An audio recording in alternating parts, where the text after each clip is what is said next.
All right, ladies and gentlemen. This is going to be the last lecture video for Unit 4. I am going to do our last couple of chapters together. Just as a point of clarification, this is going to be chapters 48 and 50. You'll notice when you go through the text, chapter 49 says it has not been hacked yet, meaning the publishers for my particular textbook did not get around to publishing that particular chapter. They didn't break it down. I searched to see if we could supplement it with some other text or some other resource, but a lot of what I found were academic papers that I could not publish for you all to use. They are under copyrights and they are under paid access points. Really hate we couldn't do chapter 49, but seeing as I couldn't find a text to support it, we're going to skip it. And then chapter 51 would have been the modern political economy. I feel like we hit political economy good enough with Unit 3 on production and structure, and I didn't feel it was really relevant to our project that we were doing, so I'm going to cut that one too. So we're going to end after I finish today's lecture video. We're going to do chapter 48 and 50 all together, just so we can kind of wrap things up, give you guys plenty of time to get that Unit 4 project completed. I will have a study guide for you for Unit 4 published, and then you'll take your Unit 4 test, and that'll be it for content. That'll be it, kind of for the semester. So let's just jump right on in. We're talking about fandom with chapter 48, and another reason I'm doing this one with chapter 50 is because they're both extremely short. So when we get to chapter 48 and we talk about fandom, it talks about the brownies or the brownies, which is a very specific fandom group. So rather than give you notes on that particular fandom group because I didn't feel that they were very relevant, I just wanted to retouch base on how they identify fans and what the fandom looks like and how they critique the fandom. So everything we've been talking about in Unit 4 is all about the audience.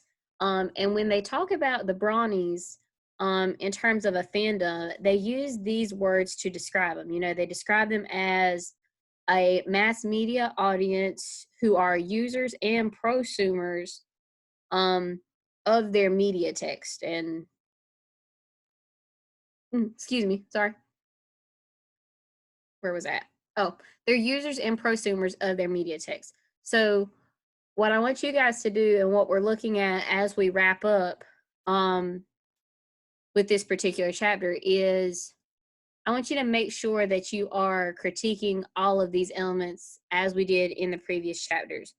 And you'll notice here I can put an extra question in for your project because we're reaching an end point in this fandom text or this particular fandom chapter. It only evaluates and critiques that one particular fandom. So think about the fandom that would be associated with your media text. And maybe that'll be the question that I go back in and add here is describe to me the fandom of your media text.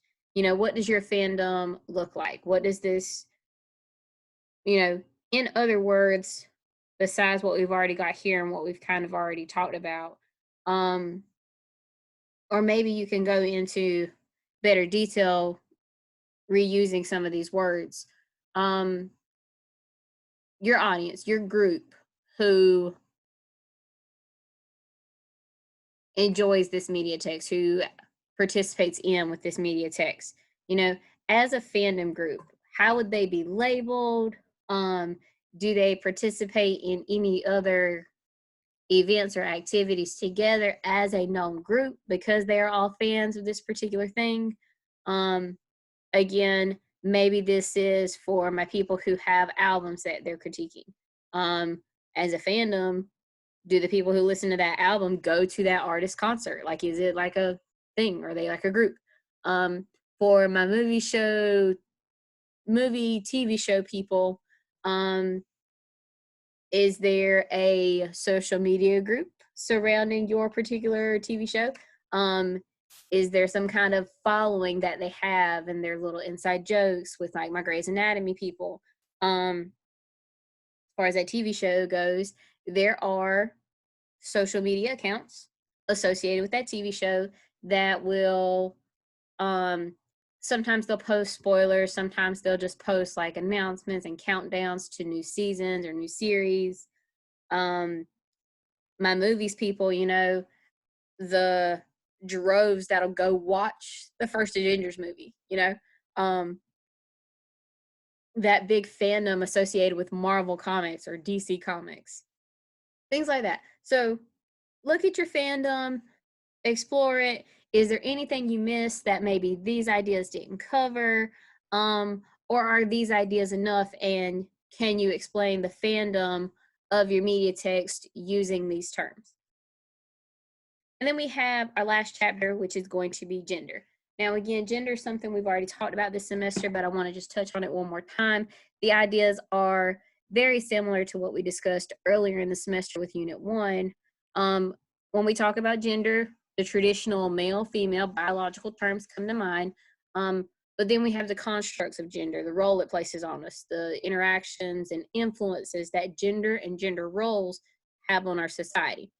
And of course, our media text, media of all sorts, films, magazines, books, movies, TV, news, speeches, concerts, they all produce and transmit ideas about gender. Now, whether or not these ideas are positive or negative, that's solely based on the media text and the producer of the media text. Maybe it's even determined by the receivers and the audience and the users of the media text. But ultimately, these gender roles and these gender views can sometimes lead to discrimination, hierarchies, social boundaries that we then have to work through to either overcome, tear down, face, whatever the case may be. So when it comes to gender, the last thing that you're going to do for your project is explore any gender discrepancies. And I do say any because some of you may have a media text that treats genders equally and that actually works to currently define gender roles. And so you won't have any discrepancies. But if there are any gender discrepancies, what are they? And can you tell me why they exist in your media text? What historical background does your media text cling to that results in some gender stereotyping bias? Okay. And so, like I said, that's going to be it. We're going to end there with chapter 50. Your Unit 4 test will be coming up, and I will post your Unit 4 study guide. I am very quickly, so excuse me, I'm going to slide us all the way back up to our notes, project instruction. Don't forget this project for me, guys. It is a video podcast, third to the bottom line, video podcast. All of these questions you've been answering throughout the unit, you should organize your notes, organize your thoughts, prepare them in a logical progression of a manner, and you are going to do a video recording of yourself. You can do this on your phone. Maybe you have a webcam on your laptop, but I want to see your lovely face that I have not seen in oh so long now.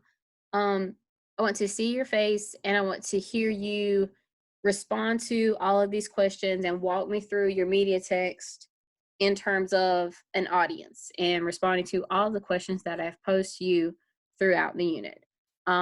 Wrapping up with the notes a little early to give you plenty of time to get this video podcast done and ask me questions if you have any questions about filming or responding to any of this discussion questions from any of the chapters. Okay. I'm not going to move the due date. I'm going to leave it right where it's at, May 15th, 11:59 p.m. Have a great day. Bye, guys.